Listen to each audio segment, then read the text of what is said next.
Hello, beautiful people. Welcome to Nectar, Sex, and Soul. I'm your host, Soraya Leonora, and I'm a holistic sex and relationship coach.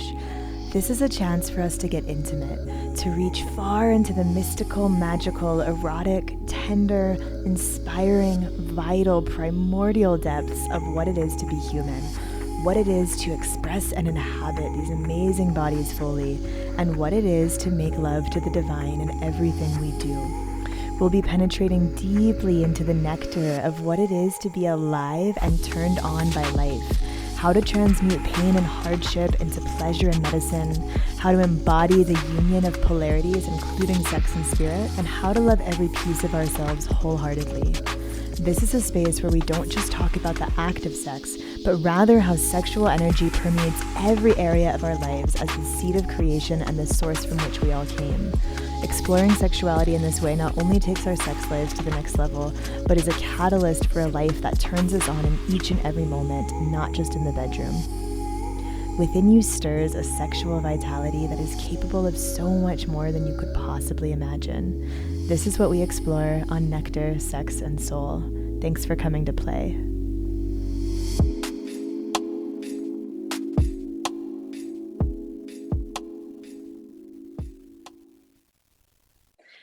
Hello, everyone. Welcome to Nectar, Sex, and Soul with Soraya Leonora. It is such a pleasure to have you all here today, and it is such a pleasure and gift to have a very special guest here today.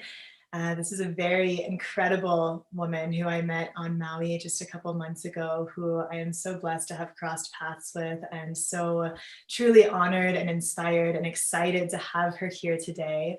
Her name is Naomi Batiste, and she is based in Australia, also from Australia, and she's a sensual embodiment guide. And we had such a beautiful instant connection from the moment we met. We realized we were both projectors in human design and that we both work in the realm of sexuality. And we got to have some really incredible adventures together from that point of connection, and some incredible conversations and some really interesting stories and things that happened that inspired us to get together and do a podcast. And so we're going to be talking about all kinds of topics today, ranging from what women want, to self-pleasure, to embodied sexuality, to how to really have a more deeply meaningful connection with your sexuality. And we're really just going to see where this conversation takes us, because we just love to bounce ideas off of each other, and we just have a lot of fun talking. So we're really excited to welcome you all here into this conversation with us. And Naomi, thank you so much for being here. I would love to just give you the opportunity to just share a little bit about who you are and your work before we get into this conversation. Beautiful. Thank you so much, Soraya. And yeah, thank you for having me here. It's so exciting. And yeah, like you said, just feels so natural. Like we just had the most epic conversations on Maui. You came and stayed at my little hut that I was staying in, and we would just like stay up, just like talking about the juiciest topics. So, just so yummy. So yummy. So a bit about me. I am a sensual embodiment guide. I really work in the realms of sensuality and pleasure, and my approach in that is really about sensitizing to your body, to the sensations in your body, and learning how to listen to them. And yeah, this real unraveling process of delayering the conditioning, the shame, and journeying into yourself and your body and how that feels for you specifically. And working from there to invite and cultivate pleasure in your body and aliveness. Thank you for sharing that. And you embody and just ooze the essence of the work that you do so beautifully. It's so magnetic and so delicious. And Really encourage everyone to continue diving into Naomi's work after this podcast, which I'll let you know how to do that at the end here. But yeah, you've got to really witness this woman in action. She's truly incredible. So yeah, I'm so excited to dive into this with you. And Naomi will probably be on this podcast multiple times because there's so many different directions and things that I want to discuss with her, and that I love just hashing out with her and putting ideas out there. So we're going to dive into some of these topics based upon a really funny conversation that we had on a nude beach that just made us realize that there's a big topic that we want to get into and share with people. We met this guy on the nude beach who, when he found out that we work in the realm of sexuality, he wanted to ask a million questions, as people often do, and and he kept asking. So he started out by saying, so what do women want? Do they want to be fucked, or do they just want to be eaten out all day? So specific. And yeah, we laughed. We thought it was such a funny question, and we started, sharing our thoughts on the matter. And he kept asking all these other questions that were kind of circling back to the same type of question, where he was almost like missing the point of the answer. And so he was like, well, what's the most arousing thing somebody's ever done? Is it like, moving a feather along your body? Is it group sex? What is it?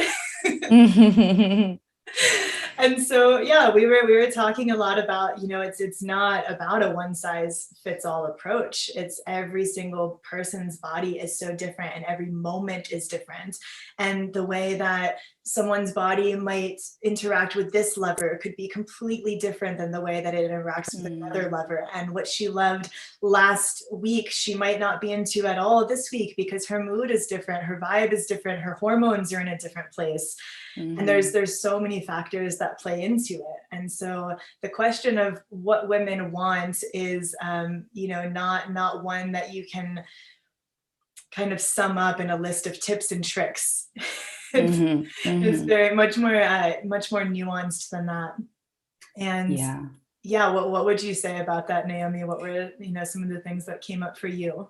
Yeah, it was so enlightening for us. I think we were both just kept looking at each other, and just with this knowing. And every time he would ask a question, it was like he really just wanted specific answers. Like his brain just wanted to be like, okay, this is the thing. And every time we would answer, essentially saying like, the answer is to come into deep listening, listening to her, what she wants, feeling her, asking her even, but just like coming into presence and listening. And I think his brain just really, really wanted something more specific. That's just, it's never the answer, not for one person, not for one moment. It's always about presence of what's interacting internally with you, internally with your partner, and then what's between you as well. And the more you can be in your body, the more you're going to actually be able to feel that resonance and feel that transmission between you.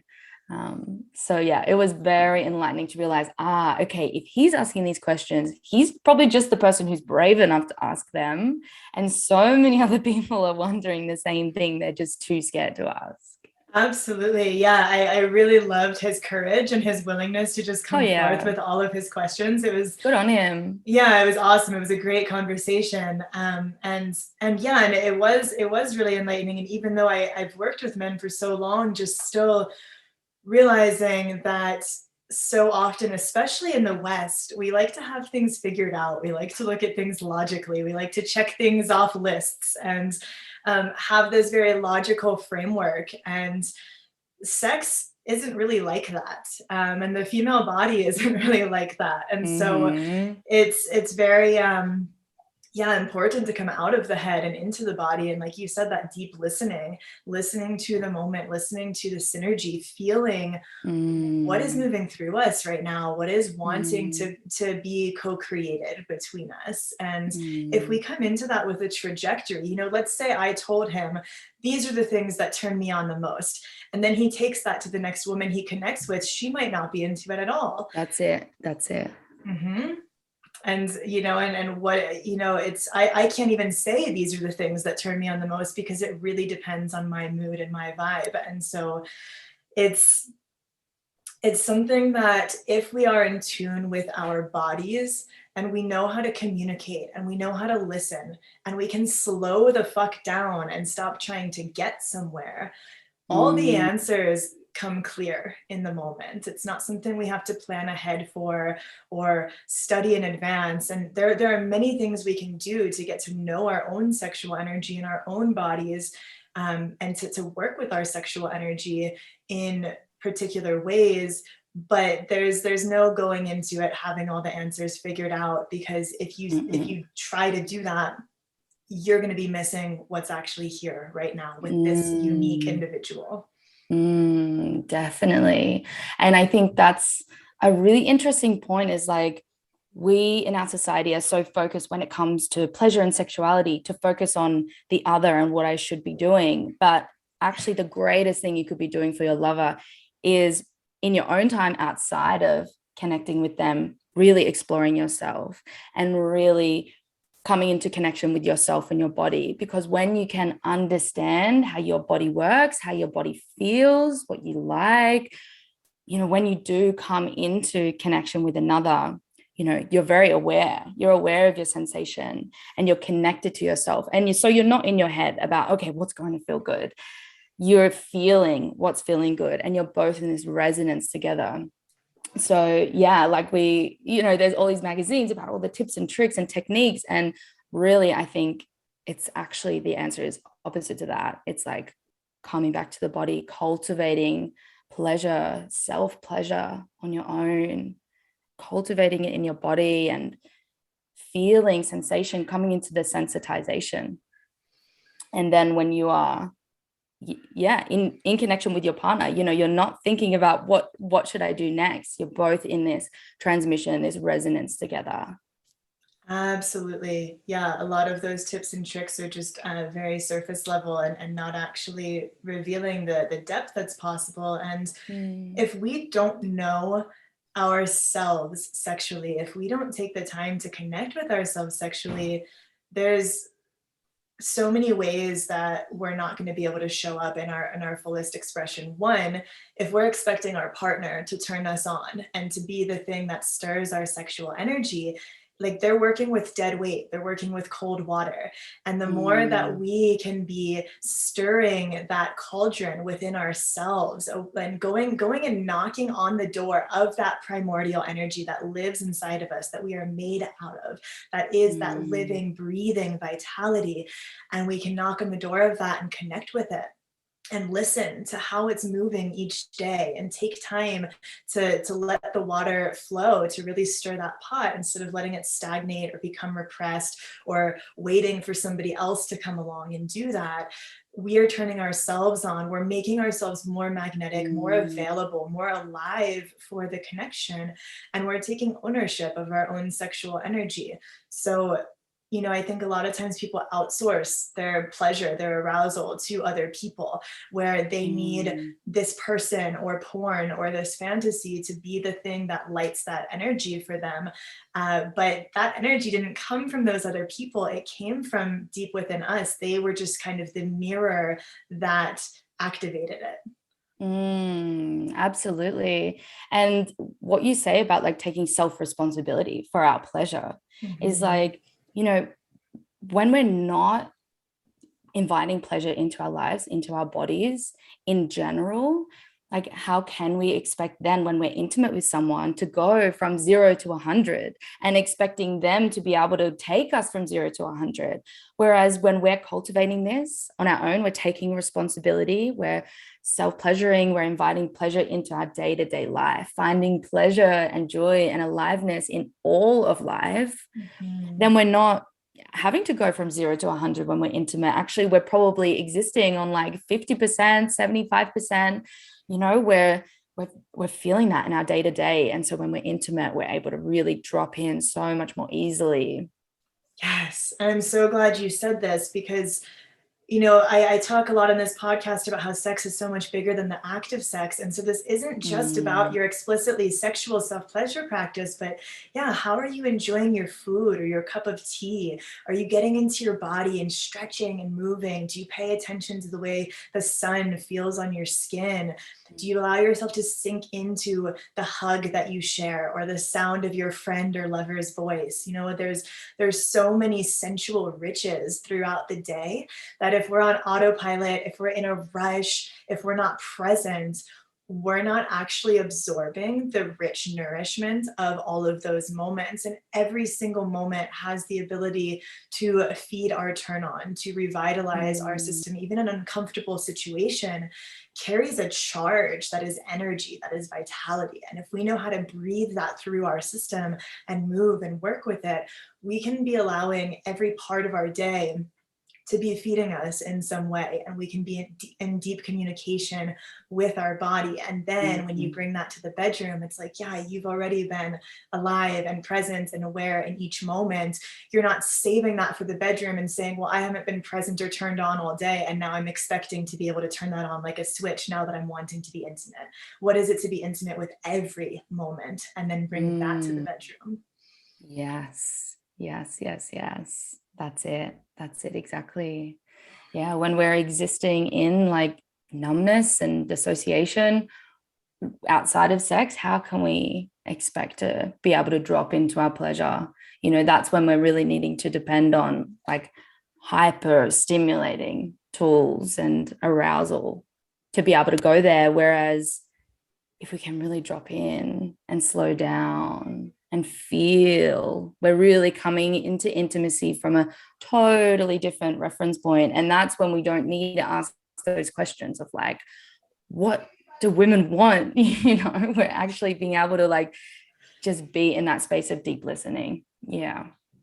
Absolutely. Absolutely. And if we can listen to our own bodies and we can listen to our lover's body, there's not even a question of what do they want, because we're just feeling and following the energy. We're tracking with the energy instead of coming into it with a trajectory of where we think it's supposed to go. And so yeah, that's another thing too, is knowing our own body. Because if we don't self-pleasure, if we don't take the time to get to know our own body, then we expect our lover to know our body. That's a lot trickier. It's like we want to be able to offer guidance. Yeah. And especially like for a female body, our genitals are tucked away, they're hidden. It's dark in there, I mean, if we've never taken the time to explore that, and then we're like, hey, you figure it out. And if our partner does not also have a female body, it's like that's going to be really challenging. And even if they do have a female body, every female body is designed so differently and works so differently. And so,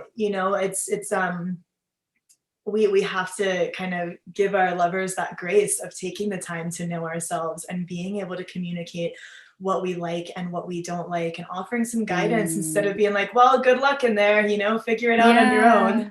So important. And also on that of like everyone being so different, also like being intimate with different people creates a different transmission. Like different people will activate different things in you. They'll bring out different parts of you. You might find yourself really softening with certain people, and then other people finding yourself really fiery. And different people are going to bring out different things. And so you might like different things, or you might not like different things. You might have different boundaries with different people.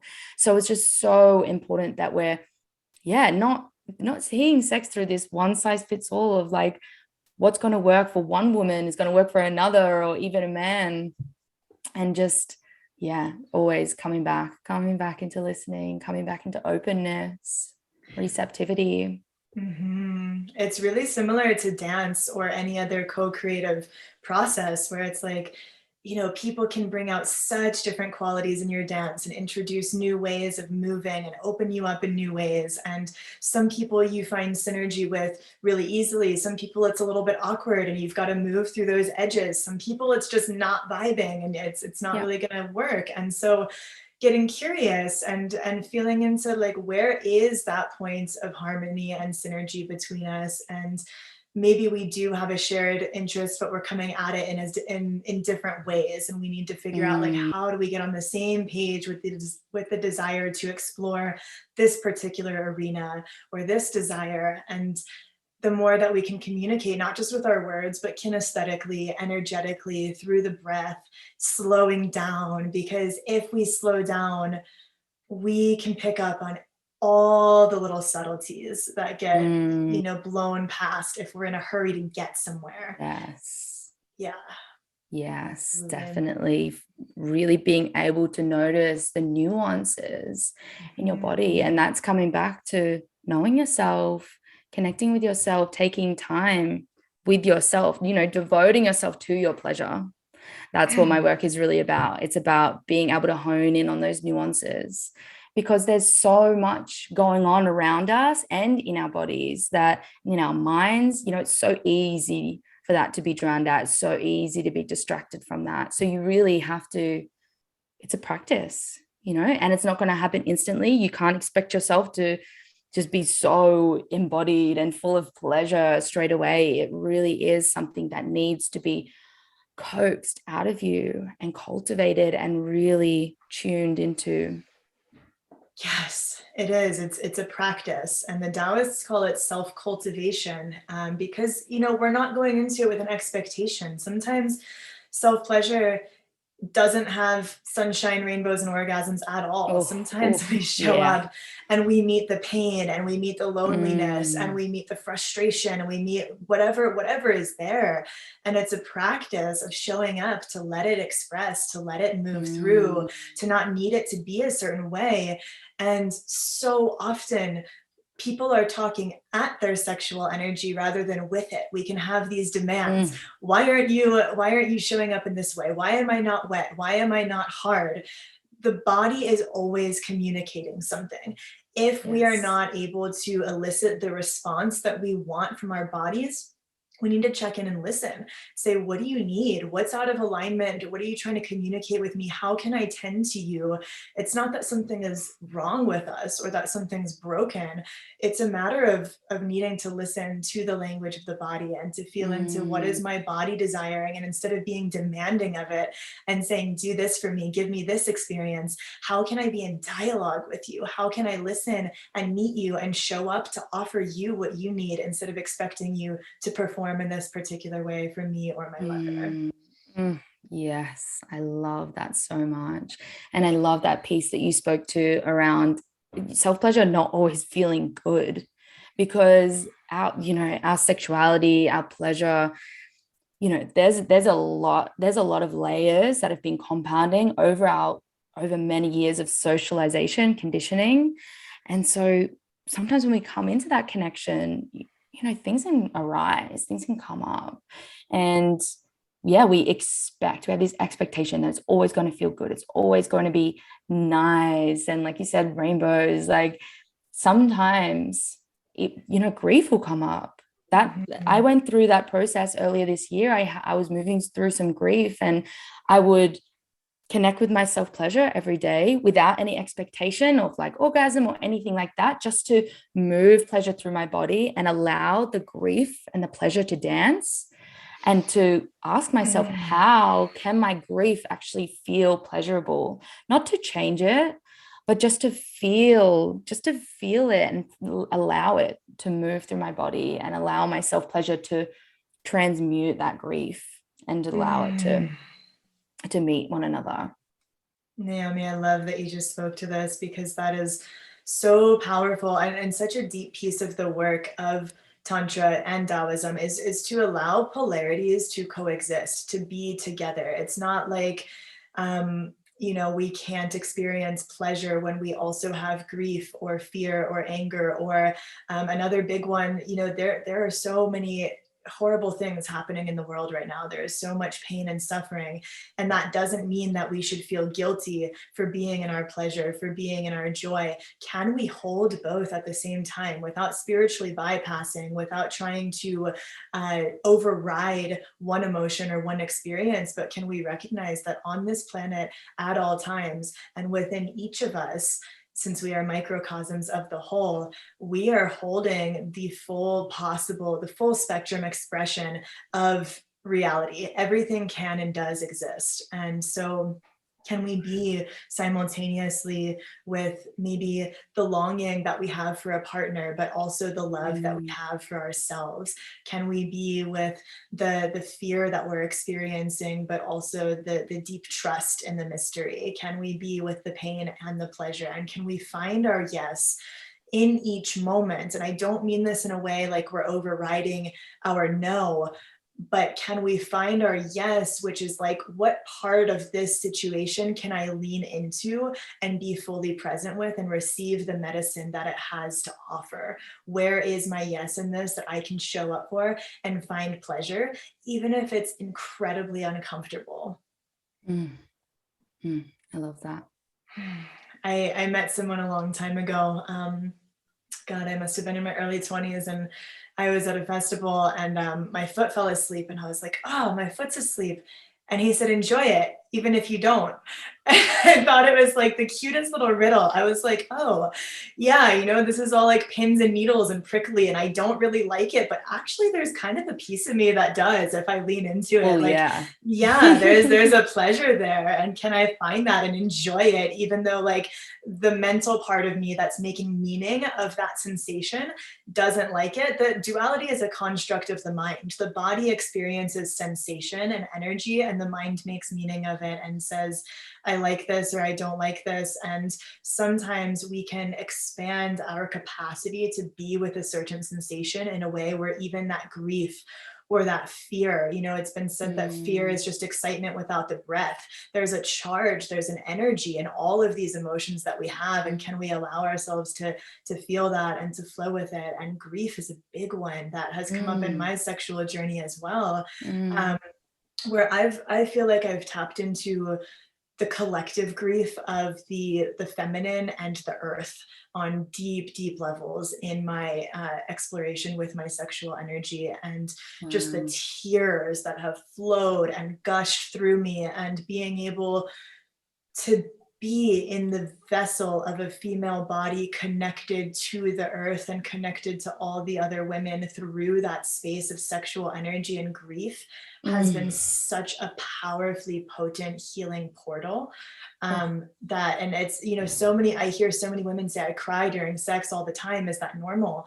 And like, yes, let the tears flow, baby. Like, our sexual energy is the element of water and it needs to flow. And that's just one of the many ways it can express.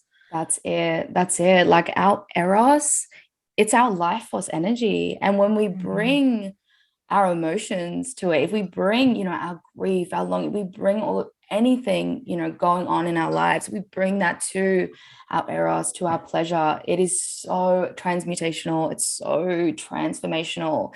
Like, this energy is so potent, whereas we just leave, sex for sex and desire.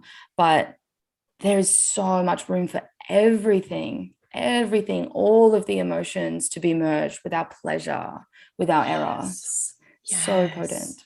I love that you said that, because it's, yeah, if we reserve sex for like, this is only when I feel happy and turned on, we're actually missing a huge piece of what's possible. So for those of you who listened to my first episode, The Path of Dharma, that led me to this work, I discussed the connection between pain and pleasure, and how for me, I had to move through my pain to access my pleasure. The only way around it was through it. They're two sides of the same spectrum.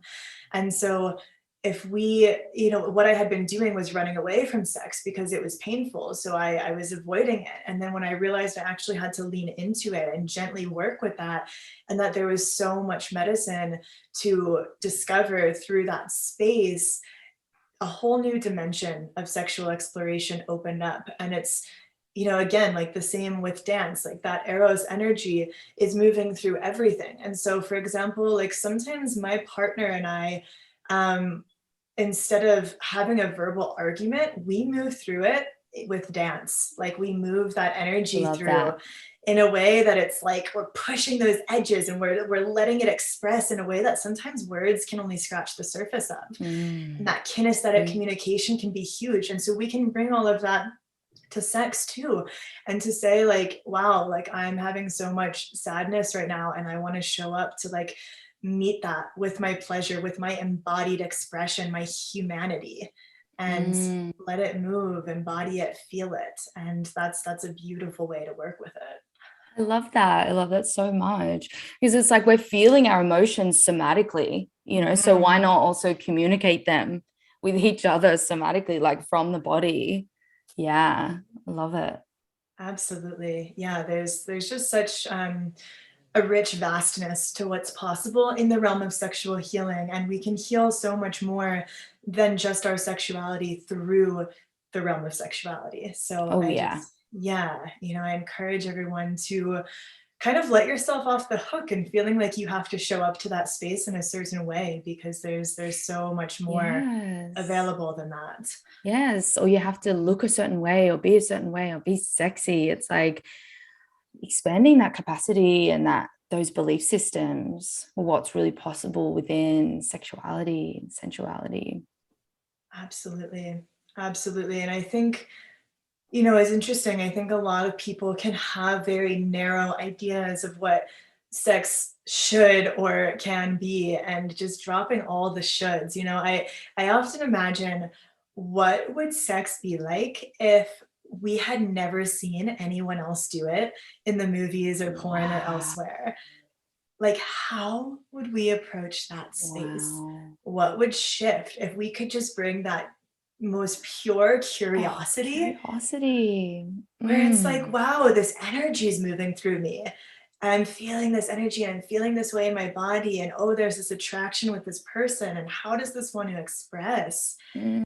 And like, wow, the different flavor it would take on, the different journey it could take us on if we Oh, weren't in this concept of like, well, this is how this goes, this is how people look, this is how yeah. fast they move, this is the linear trajectory, this is when she's supposed to orgasm, and when he Mm. orgasms it's the end, and like whatever. Mm. It's like all of these ideas that have been given to us are so limiting, actually. Definitely. Absolutely. Yeah. And like, how should this sound and how I should look? But it's like, yeah, coming back to that erotic innocence, Mhm. curiosity, exploration, which is like what we're saying now is like what we should be coming back to. But I love that of like, yeah, this curiosity of like, how would we approach it if we'd never seen anyone else do it? Yeah, Mm. how could that be uniquely our own and like so authentic to our own bodies and to the moment? And so I think it's so helpful when we can take any sort of agenda off the table and just really be present and listen, and to not have this linear trajectory, to not be trying to get anywhere with it. The tantrikas Mm. see orgasm as a potential byproduct of sexual connection, not as the goal or the point or the Mm. marker of was it a success or not. And so, Yes. what if we let go of that expectation too? We're not trying to Yes. achieve anything or hit a target. What opens up? What That's becomes it. possible? That's it. How can you feel pleasure in every touch during Mhm. intimacy? And when you feel pleasure somewhere in your body, like how can you really tune into that and amplify it just through your presence? So that through every interaction, you're feeling orgasmic. You don't need to literally have an orgasm or just be thinking about when you're going to get to the orgasm or how you're going to get to the orgasm. Actually feeling orgasmic in every touch. Yes, because the whole body has the potential to be an erogenous zone. When your Mm. full circuit board is lit up, when you are fully turned on and fully immersed in the moment, I mean, I've witnessed thumbgasms, and like just like the craziest, like most unsuspecting parts of the body just come alive with such incredible pleasure. And if we're only focusing on the genitals, and if we're kind of racing through this delicious 5-course meal to try to get to the dessert, we're missing the whole journey. And every single part has the experience, has the potential to be so luscious and to fully come alive. And so I encourage in self pleasure to work with the entire body, and with connecting with another person, explore their entire body. Don't just go for what you think is the good stuff. It's all the good stuff. Every single little Mm, part of the body is capable of so much more than we mm. can imagine. That's it. That's it. And such a good practice for that is something that I love to do is when I self pleasure, I don't have the intention to orgasm. I Mhm. use sound, breath, touch, movement to explore pleasure in my body, to cultivate pleasure in my body. And if orgasm wants to come through, like that's so beautiful and that's such an extra.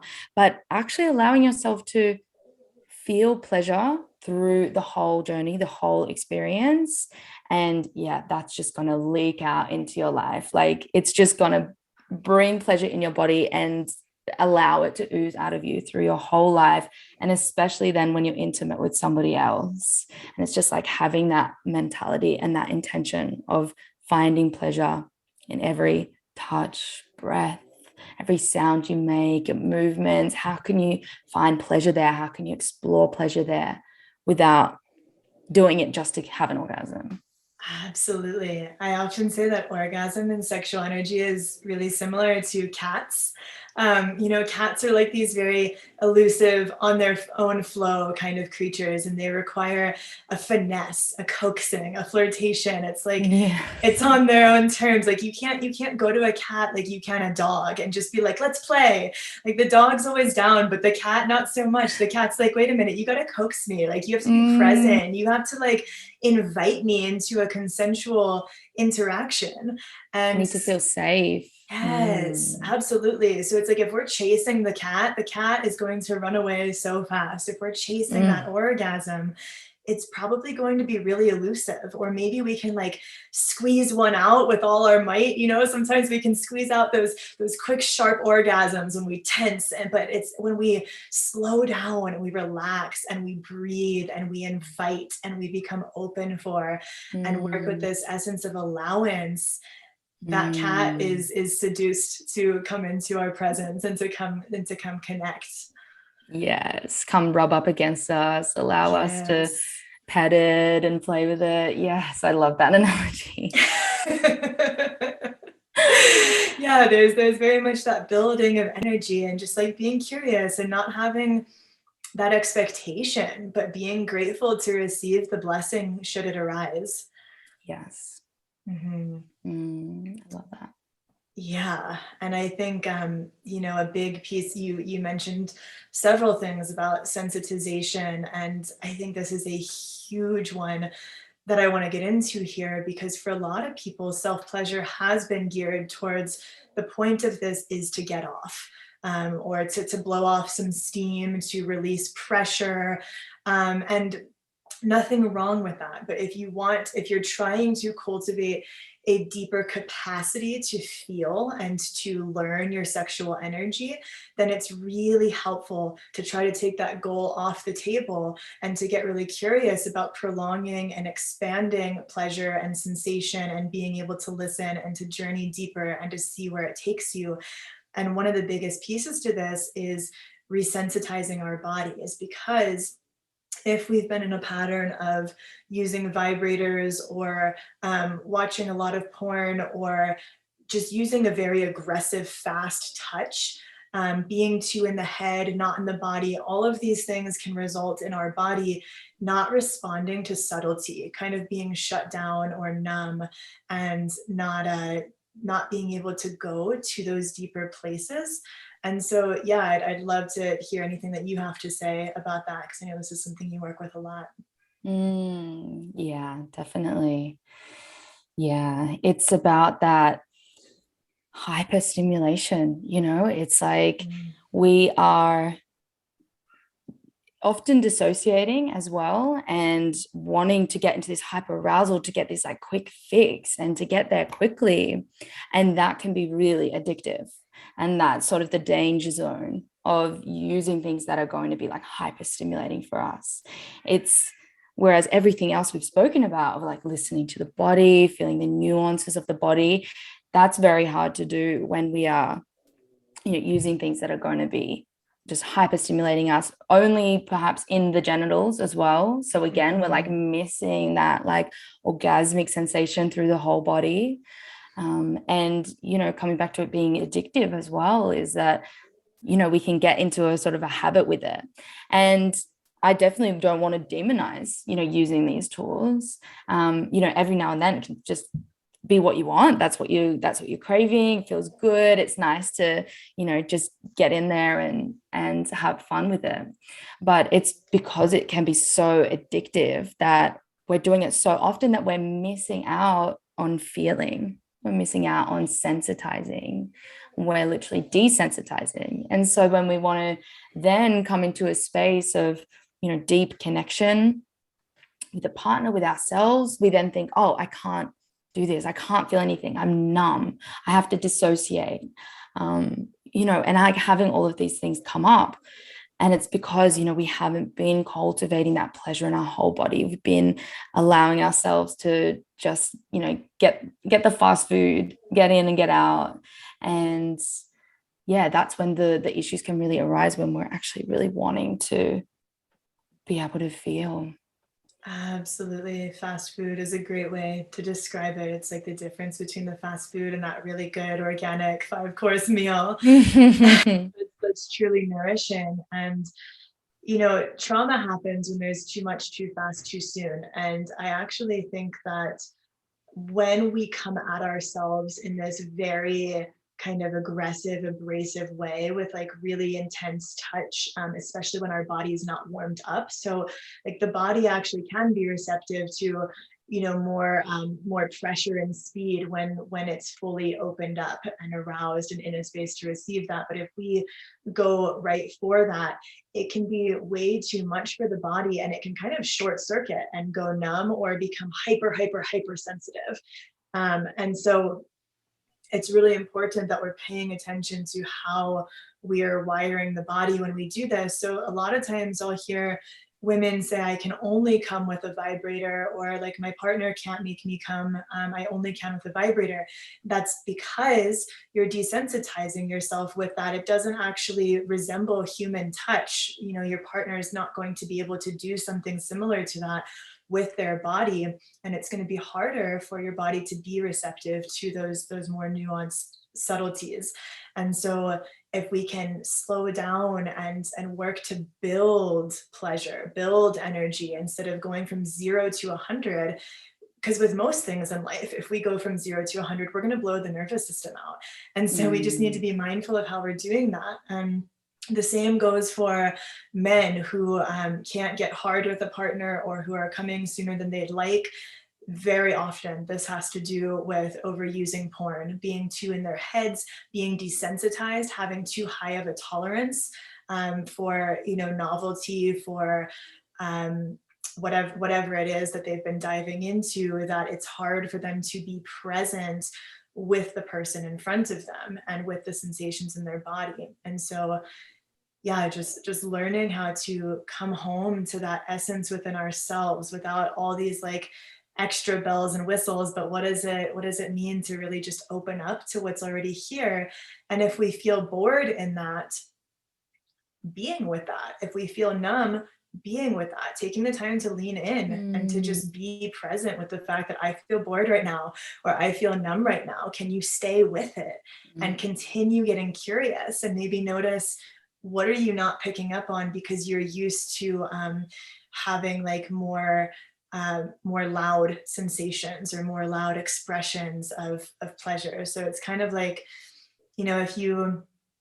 if you cook with a lot of butter and salt, or a lot of fat and salt, and that's like the way you make something taste good, rather than kind of working with like the natural flavors of the food and the spices and kind of bringing out that full like orchestral delicacy of like that full experience, all the textures, it's a different thing, right? So we want to be careful of like, are we just loading this up with friction and speed, or are we taking the time to just really see all the little layers of what's here?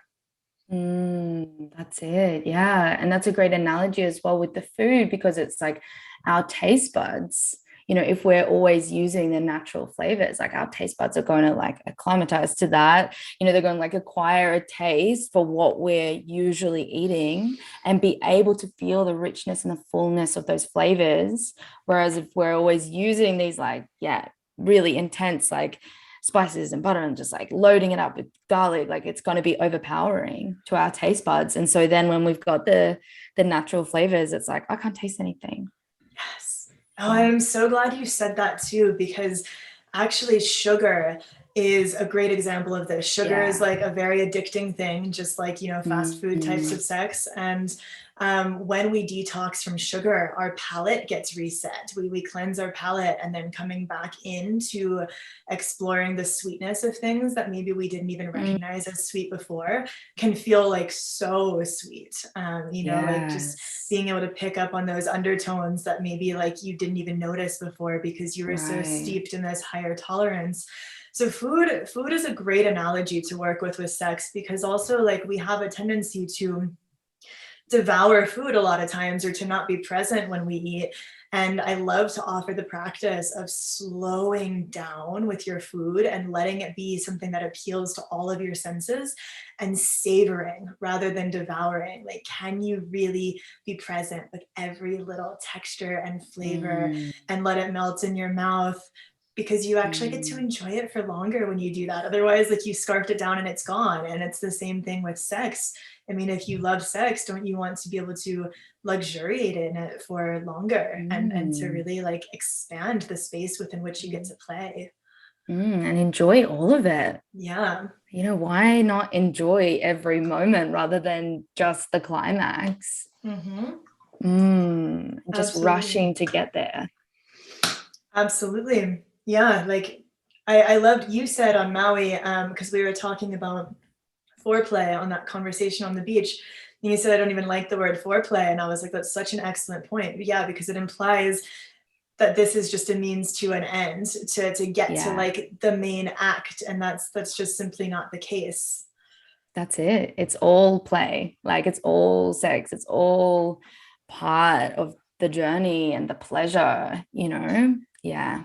Sex starts with, that sexy glance across the room, or just like grazing your Mm, fingers along them as you walk by, or mm, the little text that you send earlier in the day.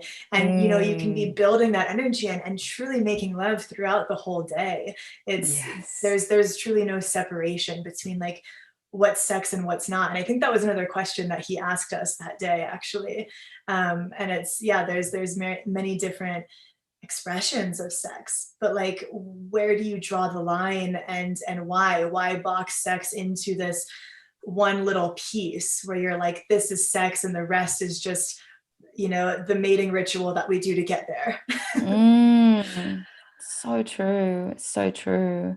Yeah. And I think it comes back to like shame and conditioning around sex, not wanting to admit that it's all so sexual, it's all pleasure, it's all part of it, it's all amazing.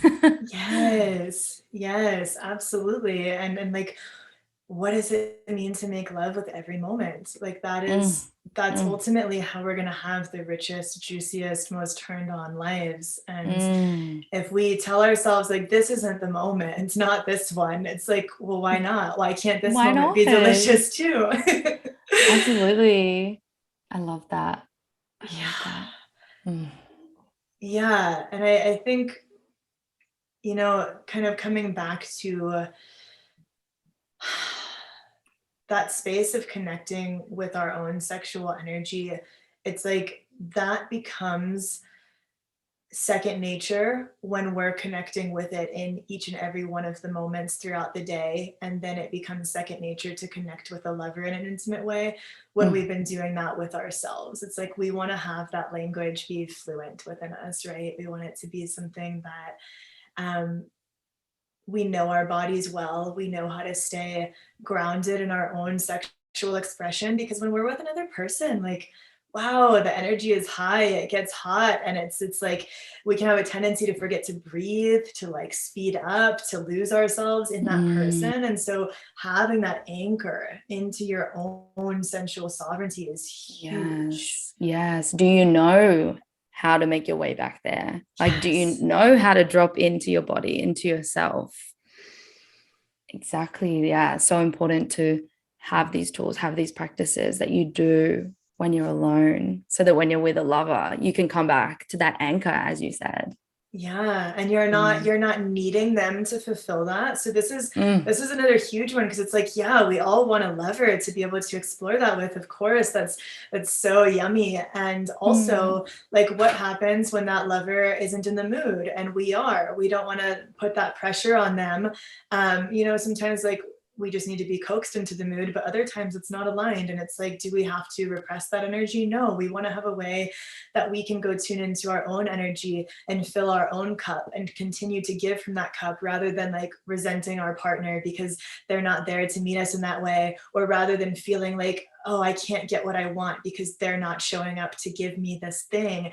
And I think for a lot of couples, they end up throwing sexual pleasure, or I mean, self pleasure. They end up throwing self pleasure out the window because they're like, well, that's something I do when I'm single. Mm. And Oh, I think yeah. it's a really key ingredient in a healthy relationship because also you don't want it to be like, oh, my sexual energy only expresses in reference to this person. And for a lot of women, I've worked with them on like reclaiming their sexual energy as their own because they felt like, oh, this is just for my partner. Like I do this for them, but it's not actually mine.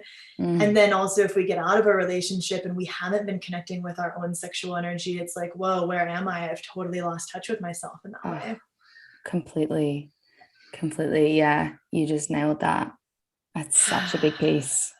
Yeah, Yeah. absolutely. Um, yeah, I think another thing that I'd love to touch on with you is that difference between being in your head versus your body and how you relate with self-pleasure in this way. Yeah. Yeah. I think that circles back to everything that we've spoken to. It's like, finding that space inside of you, being able to bring that awareness to your body. Most people may never have even done that, don't even know what that looks like, what that feels like. And so it's like, yeah, being able to come into connection, to come into conversation with your body.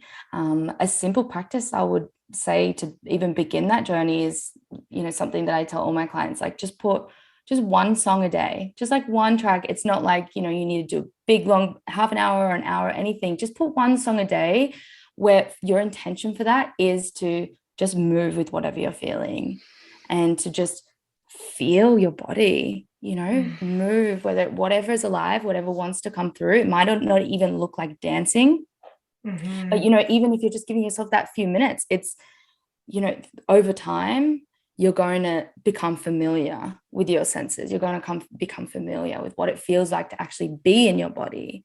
And so then when you're in this environment of like being with another person and, you're instead of being in your head and thinking about what you're supposed to be doing, you come back into that place that you've been cultivating, that place you've been practicing and you've been returning to.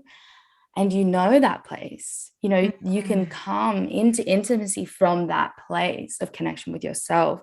And so then knowing your body, knowing what it feels like to be embodied, maybe your mind will still come through, maybe your mind will still say things to you, but you don't need to attach to it, you don't need to give it weight.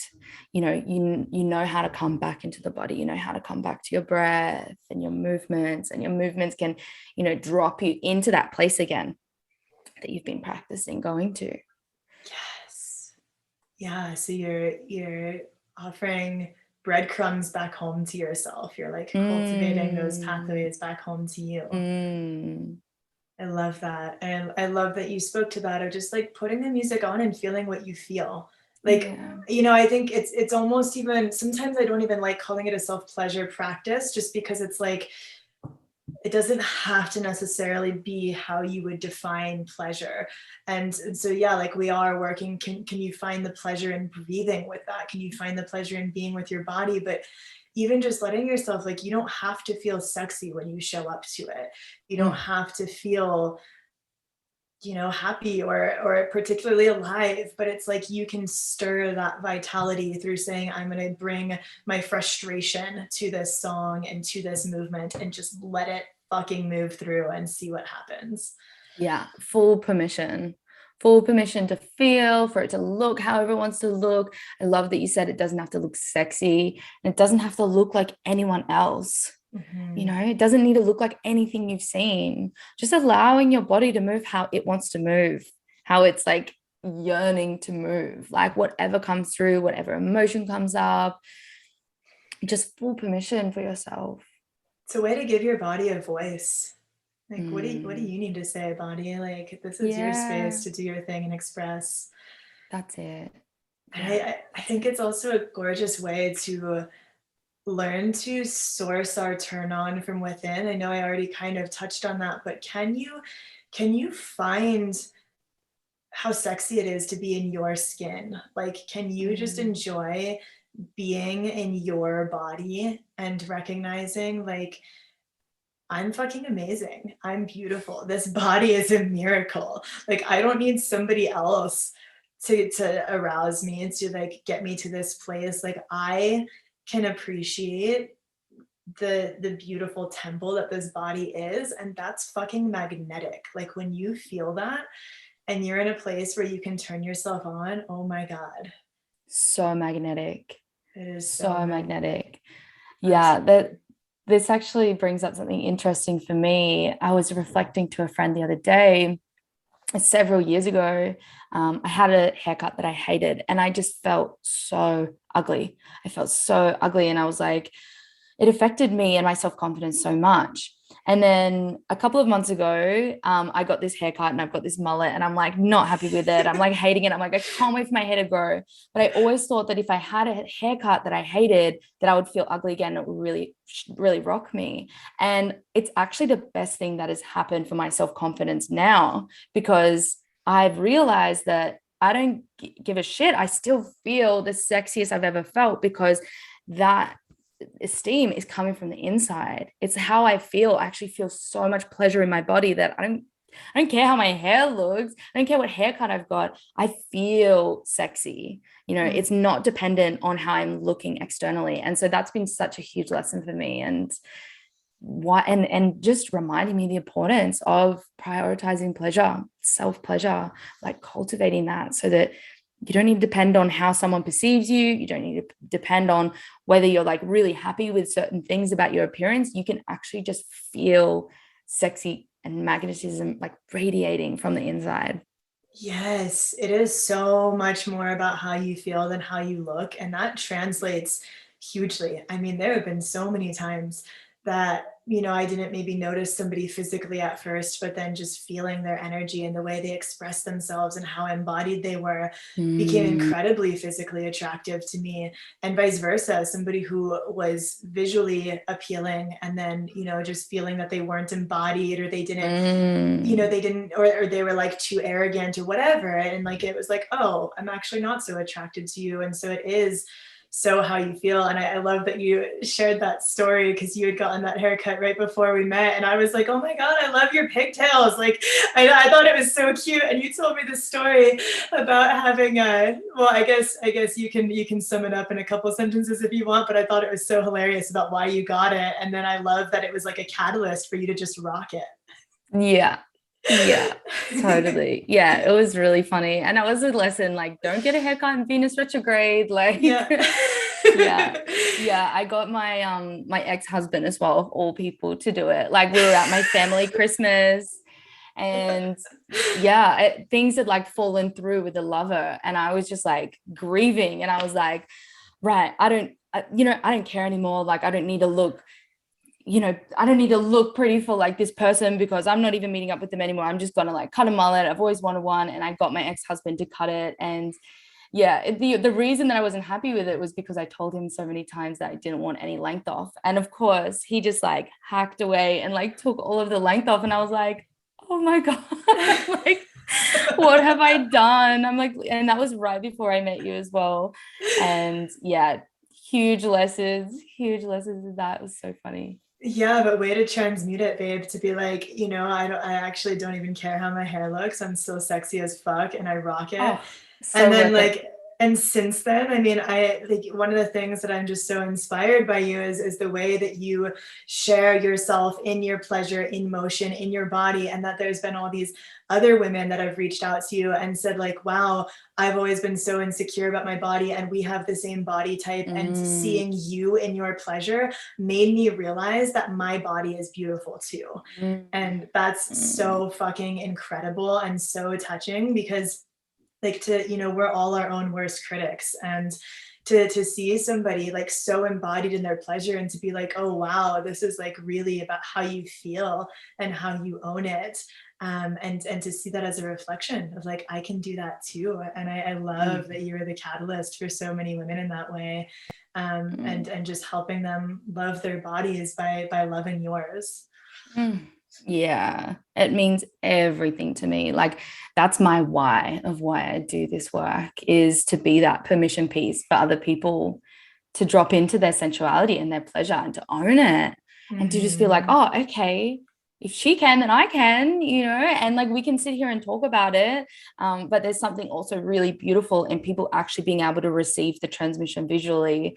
And so that's why, yeah, it's really important for me to I feel like it's really important that I share myself in my pleasure. And yeah, those responses of people being like, oh my God, like we have the same body type, and like the way that you're moving and appreciate and loving your body, like it makes me feel like I should love my body. And it's like, yes, that's it. That's exactly it. That's the permission piece. It's so good. I love it so much. And that's it. It's just getting into our bodies, getting out of our head of like, how do I look and how is this supposed to look? And I think that's one of the things that porn and the media have done that's really disrupted sexuality. Is it's become so much like a visual and a mental thing. And if we can get out of that and say, this isn't supposed to look any kind of way, this isn't Mm, supposed to go any sort of scripted way, there's no agenda, there's no trajectory. How can I just come into the body and let what I feel lead the way? It's a completely different experience than like, I'm going into this with some plan and some expectation and worrying about how I look, or any of it. It's like, I have a teacher, Sarah Burden, who always says sex is messy. And I love that. Like, sex is fucking messy, just let it be this thing where we're just like playing and we're just having fun, and some of the sounds that we make are not going to sound sexy, and like, like sexy by like the standard that we've been told of like what's a sexy sound. mm, But like some of those like guttural grunts, or like the things that just want to move, those can be so sexy because they're authentic, because they're real, yes. because they're expressing the Yes. energy that is here in this moment. And It's so embodied. Yeah. yeah, letting go of the box of what is sexy, and letting yourself and your experience redefine that. Mm, mm. Love it. I love it. And I think, on that note of like just loving the body that you're in and really feeling that and working with it, one of the questions that came up when I posted a little story letting people know we were going to be on a podcast together, and somebody asked, does size matter? And that's a question that I get asked a lot. It's something I talk about a lot in my Vital Confidence class, but I think it's a really important question to delve into. And yeah, I'd love to give space for you to share what you think about that. Mm. Yeah, there's so many different ways we can go with this. And what feels alive for me, because like this is such a topic for me that I love to go into, is like, how can we bring more curiosity and queerness into heterosexual sex? And what this brings up for me is like, how can we actually ask a different question, and how can we learn from, for example, people having sex with each other who don't even have penises, you know people having sex with each other with vulvas, like how do they approach it then? Like there is no size there in the question at all. And so how people with vulvas can be intimate with each other and spend hours and hours and hours just like exploring pleasure, exploring their bodies. And it's like we do that by bringing curiosity and creativity, exploration, and like coming back to the body again, coming back to that like unique transmission you're creating together. And yeah, we could answer the question, and perhaps you will, of like literally does it matter? But I love the idea of reframing it, of like how can we bring more queerness? And when I say queerness, I mean like, you know, not of the norm, you know, thinking outside the box, thinking differently, and bringing that into our exploration of sexuality. It's such a beautiful answer, babe. I love that, because again, it's like, what are the questions we're asking and where are they coming from? And that was kind of an interesting thing that we were finding in that conversation on the beach. And so it's like, you know, if you do see your size as a limitation, can you get creative and curious? Like you said, I think any limitation invites us to think outside the box and to get creative and to get curious. And we often see limitations as like negative, but they're not. They're challenges to level up. They're challenges to work with what we have. So like, look at Italian food, for example. You know, they're like, okay, we've got wheat and tomatoes and cheese and some spices and, you know, like some meats. What are all the things that we're going to make out of this? And how many different permutations of those ingredients do we find in Italian food? And there's all these incredible variations and things that they figured out how to make with these very few, this small list of ingredients. And so it's really interesting to see like, how can we use what we have in new ways rather than wishing we had something different? And so, you know, when I launched the course Vital Confidence, I always said, learn to work your magic with the wand you've been given, because it's not so much about size. You know, I'm sure some people will say size does matter, because again, everyone is different. So like, we can't speak for everyone. Yeah. Some people are going to say it matters on one end of the spectrum, like it can't be too small, and other people are going to say it can't be too big, because I hear that a lot too, of people saying, man, it's really fresh, it's challenging that there is that my partner feels a little bit too big for me. But there's always ways that we can work with it on either side, whether we feel like maybe we wish they were bigger or we wish they were smaller.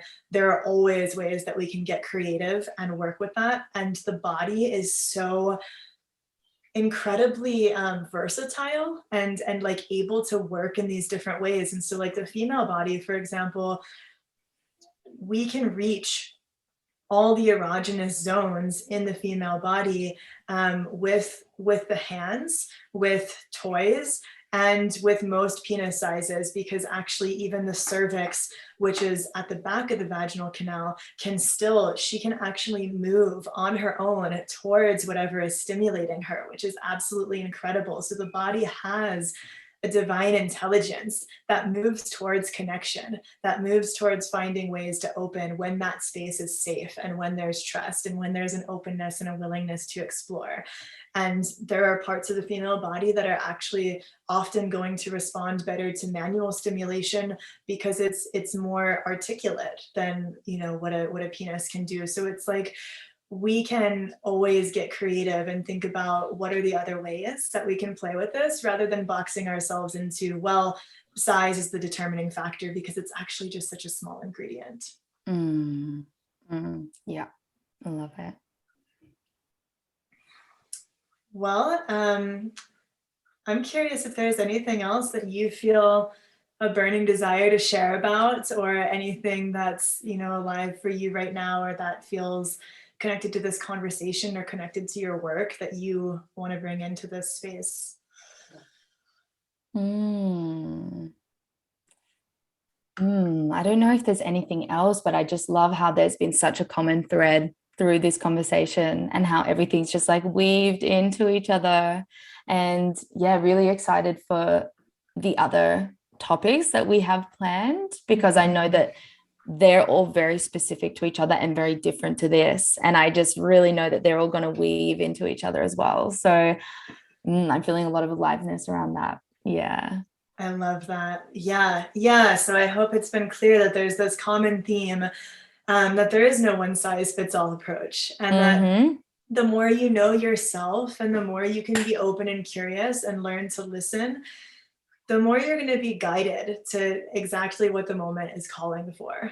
You know, get out of your head, come into your body, breathe, slow the fuck down, ask questions, and just be genuine. You know, don't flex, don't feel like you have anything to prove. I think oftentimes people can get their egos really wrapped up in sexual performance, which I really don't like the term performance at all, because it implies that there is something to prove, that there's like a performance. It's playtime, it's not showtime. And so, Yes. you know, when we can just not not worry about like impressing the other person, but more like we are teammates working towards a shared intention of connection, of pleasure, of exploration.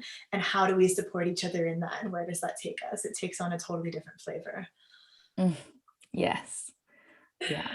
I love it. Well, Naomi, I'm so grateful to have you on here today. It's so fun talking with you. Yeah, I've It's missed been my it. pleasure. It's so great that this is how we get to first like really drop in together again since we last saw each other. And I'm so excited for the upcoming episodes that we'll do together, like you said. So excited. They're so juicy. Yeah, so there are truly like some really rich topics that I want to get into with Naomi. So if you loved this, definitely stay tuned and check out Naomi and her work. Naomi, what would you like to share with us about any of your upcoming offerings, how to find you, how to go deeper into your world and what you have to offer? Sure. Yeah. So look, yeah, I am based in Australia and I do run in-person events here, but I also work predominantly online. I have currently an 8-week mentorship called Sensual Resurrection, where we really go into all of these things that we've spoken about and these practices. And, you know, you have that support and guidance from me in journeying through this, so that we, you know, resensitize and we enliven the pleasure body. And that's what that work is really about. So you can find me on Instagram, Naomi Batiste, and TikTok, YouTube, all the places. My website's naomibatiste.com. Yeah. Absolutely. And I will be putting all of her information in the show notes. So be sure to give her a follow, check her out, show her some love. She is such a living, breathing embodiment of this work. And I'm just so honored to know her. And yeah, just celebrating you so much for everything you're doing, everything you're offering to the world. She is just truly a very special, incredible being. Everyone that experiences her work speaks very highly of it. And I just feel so blessed to get to have her in this space with me and to share her magic with all of you. So thank you so much for being so generous with your time and magic and medicine. Thank you for being here with all of us today. Oh, I love you. That was so beautiful. Oh. Yeah, it's been my pleasure, literally. Such an honor. I love you too, and I'm excited for more to come. Thank you, everyone, for joining us on Nectar, Sex, and Soul. It's been a pleasure to have you, and we'll see you in the next episode. Ciao. Bye.